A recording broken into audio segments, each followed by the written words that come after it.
Hi Aquarius. Welcome to your November reading. It's really the reading from the eclipse on the 8th onward, but we're going to call it the November reading. There will be a mid-month reading on Patreon as well, aside from the extended. It's just something new we're doing on Patreon. Just a little something, because it does feel mid-month. Like, I know I already had my reading, but it would be nice to have a check-in. So that's what that's about. And then later in the next month, I'll put those up just so you can see what we do on Patreon. Okay. First up, we have Judgment and the Two of Cups. Now, if we're looking solely at the cards and not at the astrology yet, already you can see how emotionally overwhelming it is, especially in the realm of relationships, especially when it comes to these kind of big truth-telling moments, right? If you feel in any way bad about you, it's going to reveal itself in the context of your interpersonal relationships. Like, if you, just as an example, if you feel insecure about something, it's very possible to have jealous outbursts at this time. If you feel like you should be further along in your life or like there's something lacking, it's very easy to unconsciously attack other people who you may feel have those things. So it's this kind of sublimated envy that may come out. Whatever it is, it's like an angel blowing a trumpet. You know, even the dead are raised to hear it. Now, if you have a very strong fire sign influence in your life, whether this is a paternal figure, the memory of a paternal figure, and a fire sign that you are in a roommate relationship with or in a romantic relationship with, having that added element of authority, fixed fire, it really does add to what's happening here, because most of what's overwhelming you at this time has to do with these squares that happen after the eclipse. And all these squares involve Saturn, and Saturn is housed by you right now. So everything that's happening with every other sign times a million, that's what's going on with Aquarius. So everyone is emotionally overwhelmed, but it feels to you like every time you have any sort of an outburst or even a level-headed conversation, that you're giving away so much truth about your inner life, things that are embarrassing to you, things that you don't want people to know, truths that really you've been trying to hide even from yourself for a long time. Like I said, things that are sublimated. And so it can make interacting with people a little bit scary, because you're like, why can't I keep my mouth shut? Why am I being so revelatory about things that I really, really genuinely don't want people to know? Well, maybe you do. Maybe the only way forward is to admit that you can't stop looking backward. Maybe the only way forward is to admit that you have some mindset that keeps you thinking that some other life, some other way, some other choice would have been better than what you're presented with now. That thinking will keep you not just where you are. This thinking doesn't lead to stagnation. This leads to decline and decrease, because you are not in your present moment. You cannot take advantage of any opportunities that are afforded to you right now. The real opportunities are in the now, right? What this card is about, it's actually one of the most destructive cards in the deck. What this card is about being completely out of the now. So everything of value is happening in the now. There it is, being offered to you. That's your life, that's your luck, that's your love, that's your abundance.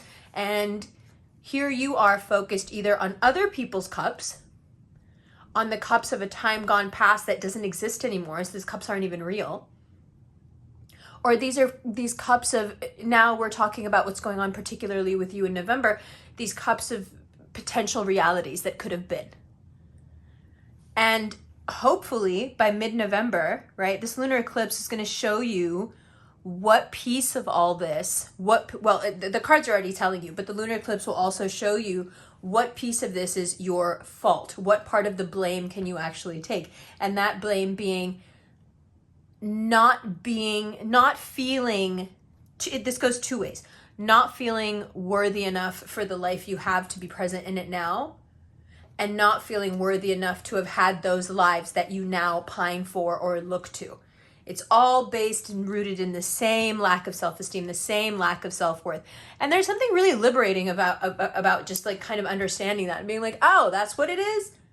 Okay, cool. That I can deal with. That I can process. That's not difficult. That's easy. Right? I didn't feel worthy of those opportunities, those potentialities that I didn't follow through on. And how many things like that are going to, how many of these cups are going to turn into these cups because of the fuck shit that you're doing right now? It's just a question. Oh, you think I can't make you mad when you can't see my face? Oh, no. Making people mad is my speciality. Remember in Predator 2, that one asshole, he keeps saying, everything is my speciality? Fuck yourself. Anyway, that's never gonna get old because Danny Glover looks like my dad. So anything Danny Glover does, I find hilarious. Anyway, why are we talking about Predator 2? It'll link back somehow. It always does. Let's continue. Let's take a look at your astrology. So, the outburst, the jealousy, the weirdness, it's all written into your astrology. It's all, you feel so exposed by your own behavior. You feel so exposed by your own words. I'm only laughing because I know exactly what this energy is like. This is like when you're with your friend that you really wish would shut up because they're just putting all their shit on Front Street because they've had too much to drink. But honestly, they've also had so much to drink that they're at the point where you can't tell them that they've had too much to drink. So anything they say, if you tell them not to say it, they're going to say it like 10 times more. You are your own drunk friend. That is not going to listen to reason. That you cannot talk this person out of divulging the shit that they really seem to need to get off their chest. That's the way your insecurities are jumping out of you right now. Okay, so Umber, what do I do? Because I really don't like this. It's really uncomfortable. What you're telling me is not how I have work to do. I have a business to run. I have a relationship. Like, I have an image. What are you talking about? I can't be like this. Say as little as possible then. When you have these bouts of jealousy and weirdness, keep them to yourself. Don't be this guy. Don't be this guy. Don't be like self-righteous and in your shit and like, no, I'm allowed to have this emotion. No, you're not. You're just like talking from your insecurities. Get a grip. No, you're not. Like, stop making the things that you don't like about yourself other people's problems. Don't. And if you have like a significant other or a friend who's listening to this with you and they just started laughing hysterically because nobody tells you that shit, welcome. Welcome, friend. Okay. This Scorpio season reset for you, I'm glad I said what I said because this is a great opportunity to like, for you to learn something. This Scorpio season, the reason you're seeing the reason these kind of emotionally overwhelming moments are happening and you're having these outbursts and you're really letting all this sublimated stuff out of you is because it is important to see what part of our lives is our responsibility, and we don't have to go into fault and blame and shame, but taking accountability for the things that are happening in your life that you absolutely have control over, but somehow because it's overwhelming, because it's tied to inadequacy, because it's tied to value and worth, you have this kind of surrepetition, like tacit contract with yourself that those things are not your problem, they're not your fault, and therefore they're not yours to solve. And that's absolutely not true. And I think that's what's so uncomfortable about Eclipse Onward November for you, is that there are things that you take responsibility for a lot. So I don't want to make it seem like you're these irresponsible, flaky, emotionally kind of reckless people. Absolutely not. You take responsibility for a lot. But there are things that you have relegated to a certain area of your life where it's like, I didn't do this to me. This is how I am. And I have the self-awareness to know that. But this is not my fault. And therefore, again, it's tacit. It's not like this like loud thing that you do with yourself. It's this quiet agreement that you have with yourself. Like, so therefore it's not mine to fix, or maybe I've even convinced myself that I can't fix it, which is completely untrue. Everything within your life is within your power, period, point blank. From the way that you think to what's happened to you, and now why is what's happened to you a part of your life and your responsibility? Because you can decide and determine what effect that has on your mind, body, brain. We know enough about all three of those things. We don't know nearly enough, but we know enough to know that there are several ways that you can mediate any sort of trauma, pain, abuse, anything that's going on with you that may still be informing your behavior, still be informing your interpersonal relationships. Those are things that are solvable or at least manageable, right? So when those things come flooding out of you without your consent, basically, you may be in a situation where you need to quickly adjust to living in somebody else's space or working in somebody else's space. And so this may be even more pronounced for you, where there's so many things that you're trying to let go, but you keep sublimating them. It's about value. It's about worth. You don't feel like you can say anything, especially if you're dealing with someone who's way, way stronger than you, or has stronger opinions, has stronger feelings, is louder than you.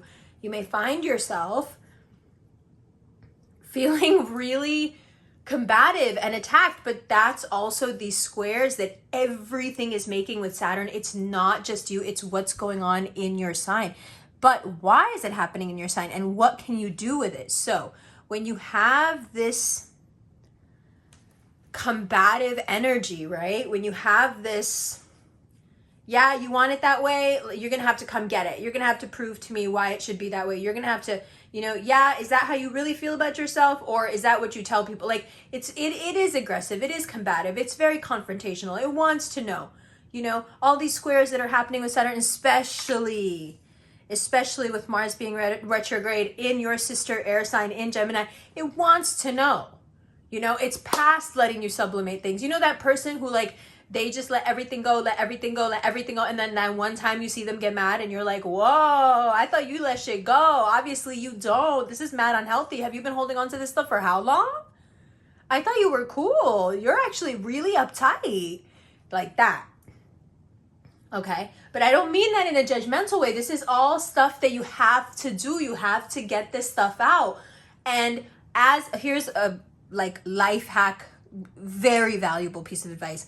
As all this floods out of you, please don't fill your head back up with nonsense. Please stop listening to people that you sincerely would not switch places with in their life. If you can't look at their life and be like, yo, I like the way this bitch lives. I like the way this dude is doing what he's doing. If you wouldn't tomorrow be like, yeah, I could switch jobs with her. I could switch apartments with her. I could switch houses with her. If you wouldn't do that, do not listen to those people, because their advice is going to take you where they went. Their advice can't take you anywhere except where they went. Their advice is only going to take them to their advice is going to take you to their road. So once you get everything out of your system, don't fill yourself back up with other people's advice about how to be on their roads, which just completely retards any forward motion that you could have. You get right back into this headspace. The thing about Aquarius, if you really want to destroy an Aquarius, what you would do is you would flood them with all kinds of different opinions and all kinds of different suggestions. You would give them so much information, you would kill them with the thing they like most, the thing they need most, right? So what you need to do right now, when you get all this stuff out of you, and as it's coming out of you, you're just as surprised as everybody else. There are things here that are so sublimated in your personality, like one of the things, for example, that happens is there's a level of uncertainty when it comes to finances, right? Also a level of emotional uncertainty. The thing that this brings out of you, the insecurity that this brings out of you, the feelings of inadequacy, the feeling of low that this brings out of you is so surprising to you. Because yes, of course, everyone handles money stress differently, and who's not stressed out about finances, but you're exhausted by how much these things are affecting you. You need something to change. You need the rules of this game, whether they're your rules or somebody else's rules. You need these things to change, because this level of uncertainty, especially if we're talking emotional, it's too much for you. It's too much for you. It brings out your insecurities. It exhausts you.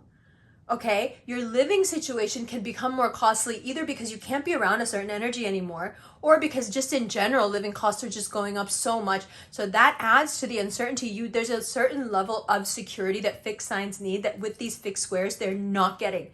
And so you see a side of fixed signs that they're usually able to keep a cover on. And what is that? It's their emotions. It's their emotions. Fixed signs, for the most part, are able to sublimate enough that they'll show you what they want to show you and nothing more. right? But right now you guys are like floodgates. These squares are cracking you open, and you're like able to say, you know, this level of uncertainty sucks. I don't like moving like this. I don't like being like this. I don't like living like this.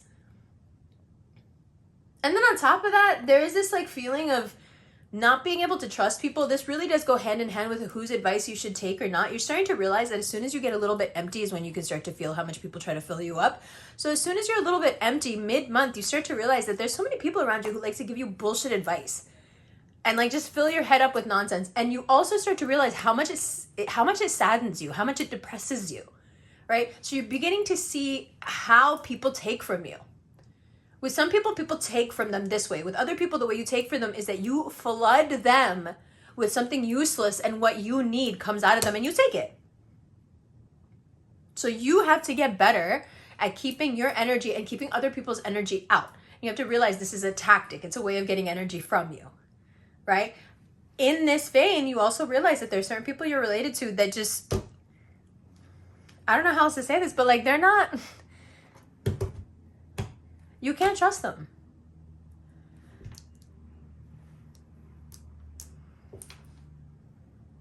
Just look at it. Family, conflict, lies, and theft. Number 9 on my list, relatives can be snakes. You can't trust them. Okay.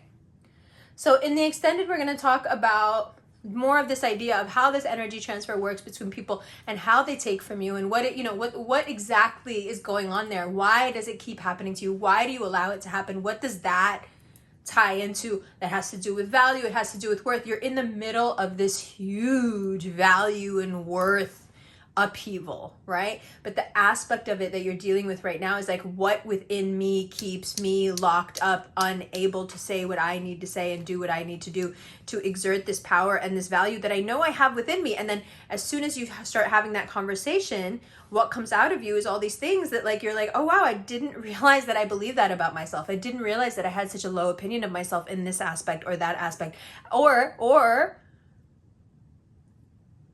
might be much more relatable to some of you. Why am I behaving like somebody who feels this way about themselves? I don't actually feel this way about myself. So why am I allowing this sort of behavior? Why am I tolerating certain